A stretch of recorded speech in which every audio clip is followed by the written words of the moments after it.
ఎందుకంటే అధ్యక్ష ఇవాళ మాకు ఇక్కడ దూరుడు అక్కడ దూరుడు అలవాట్లేదు అధ్యక్ష. ఈ ఇండియా బుల్స్ ఏందో అమెరికా బుల్స్ ఏందో ఈ బుల్స్లలో దూరుడు యాడ్ కమిషన్లు దొరికితే తిరుగుడు ఇక్కడ ఎవరు బ్లాక్మెయిల్ చేసుడు మాకు తెలియదు అధ్యక్ష. ఆ ఇండియా ఎక్కడనో బుల్స్ ఎక్కడనో మాకు తెలియదు. వారే పట్టుకొచ్చారు, మరి వాళ్ళ దగ్గర వీరెందుకు పోయినరో దేనికి దొరికిందో బుల్సో వీళ్ళకు అది ఆయనకే ఎరక అధ్యక్ష, సీఎం గారికి ఎరక. ఆ బుల్స్ ఎక్కడ ఉన్నాయో మాకు తెలియదు. ఈ బుల్స్ చోటికి మేము ఎప్పుడు పోం, మాకు అలవాటు లేదు అధ్యక్ష, మాకు అలవాటు లేదు. ఇక కేసీఆర్ గురించి మాట్లాడతారు. కేసీఆర్ కాలు గోడి సరిపోతారు అధ్యక్ష. వీళ్ళు తెలంగాణ శ్రీ కె వెంకటరామరెడ్డి గారు, శ్రీ కె వెంకటరామరెడ్డి గారు బీజేపీ, శ్రీ కె వెంకటరామరెడ్డి గారు, నేను ప్రసంగాలు చేయొద్దు అని చెప్పిన, చర్చ చేయమన్నా అయిపోయింది, అది క్లోజ్ అయిపోయింది. మళ్ళీ దాన్ని డివైడ్ చేయొద్దు అంటున్నా నేను మళ్ళీ డివైడ్ చేయొద్దు, చర్చకు రండి అని చెప్తున్నా. చర్చ ఇచ్చిండు, సమాధానం ఇచ్చినాక కూడా మళ్ళీ ఎందుకు సభను గందరగోళపరచనికేనా? మాట్లాడమని, చర్చ మాట్లాడమనండి. జగదీశ్వర్ రెడ్డి గారు సార్ దయచేసి డిమాండ్స్ పై చర్చ చేయండి, డివేట్ కాదండి సార్. అయిపోయింది. దయచేసి ఇక్కడ నుంచి నేను మీకు మళ్ళీ 100 సార్లు దండం పెడుతున్నా. ఆయన వ్యక్తిగతంగా మాట్లాడిన కేసీఆర్ గారి నుంచి మాట్లాడి తీసేయండి, నేను దాని మీద వదిలేస్తా. తప్పకుండా మీరు తీసేస్తాను మాట ఇవ్వండి, నేను ఒప్పుకుంటా. కేసీఆర్ గురించి ముఖ్యమంత్రి మాట్లాడి తీసేయండి. సభా రికార్డులను పరిశీలించి తప్పకుండా తొలగించే ప్రయత్నం చేస్తా. సార్ మీరు హౌస్ ఆర్డర్లు పెడితే మాట్లాడతా, మీరు ఆర్డర్లు పెడితే మాట్లాడతా. నేను ఆర్డర్ల సార్ నేను మీరు హౌస్ ఆర్డర్ పెడితే మాట్లాడతా.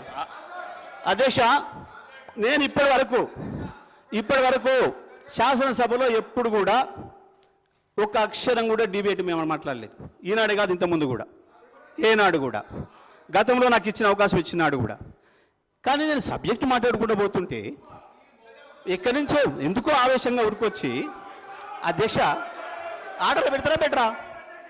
ఆర్డర్లు పెట్టండి అధ్యక్ష, వాళ్ళను విప్లైన ఆర్డర్లు పెట్టండి ఫస్ట్. చర్చ చేయండి. నేను దాని మీద మాట్లాడుతున్నా, నేను సబ్జెక్టే పోతున్నా, అధ్యక్ష, నేను సబ్జెక్ట్కే పోతున్నా. వాళ్ళు కూర్చోబెట్టండి. మళ్ళీ ప్రసంగం చేయకండి. వాళ్ళు చెప్పింది మీరు చెప్పింది మాట్లాడాలి సార్. చేయండి సార్. మరి వేరే వాళ్ళు రాసిస్తే సార్ వాళ్ళ మేము మాకేం అర్థం కావట్లేదు సార్. మా మీద బురద జాలి పోతాం ఇట్లే మా మందబలంతో అంటే ఎట్లా సార్? మరిగా సభ నడుపుకోవాలనుకుంటే మేము ఉండాలనుకుంటే మాకు అవకాశం ఇస్తే మాట్లాడతాం, లేదు వద్దని మీరు అనుకుంటే మేమేం చేయగలిగింది లేదు అధ్యక్ష. లేకపోతే అధ్యక్ష ఎట్లా ఇస్తారండి అధ్యక్ష? మీరు మధ్యలో ఒకటే మాట నేను అధ్యక్ష ప్రజలకు పోతుంది ఇవాళ, ప్రజలు చూస్తున్నారు అధ్యక్ష. మీరు వెంకటరెడ్డి గారు ఏ సబ్జెక్ట్ మాట్లాడారు అధ్యక్ష? ఏ సబ్జెక్ట్ మాట్లాడండి వెంకటరెడ్డి గారు? చూసారు కదా ప్రజలు. మరి మీరు తమరు కూడా చెప్పాలి కదా. వాళ్ళని ఇష్టం వచ్చినట్టు తిట్టడానికి వాళ్ళ చేతికి ఏమో గొడ్డలు ఇచ్చి మమ్మల్ని నరకమంటారు, మమ్మల్ని మాత్రం బేడీలు వేసేసి మేము చెప్పిందే మాట్లాడమంటే ఇదేం న్యాయం అయితే అధ్యక్ష? ప్రజలు చూస్తున్నారు. దయచేసి మరి సభ హుందాతనాన్ని కూడా కాపాడుకోవాల్సిన అధ్యక్ష బాధ్యత ఉంది అధ్యక్ష మన అందరికీ. చూసిన మాట చేసిన మాటలు విద్యుత్ విషయం ఒకటి ఉందా మా అధ్యక్ష వెంకరెడ్డి మాట్లాడిన దాంట్లో? మరి నేను ఏమని మాట్లాడాలి అధ్యక్ష? మరి ఇప్పుడు ఆయన చేసిన ఇష్టం వచ్చిన ఆరోపణలు ప్రజలకు వెళ్ళిపోవాలి అధ్యక్ష, ఇదే పద్ధత? ఇట్లయితే సభ హుందాతనం నిలబడుతుంది అధ్యక్ష. తమని నేను అడిగినా మొత్తం అక్షరం లేకుండా దీంట్లో తీసేయండి అని అడిగినా తీస్తారా తీయరా తమరు చెప్పలే.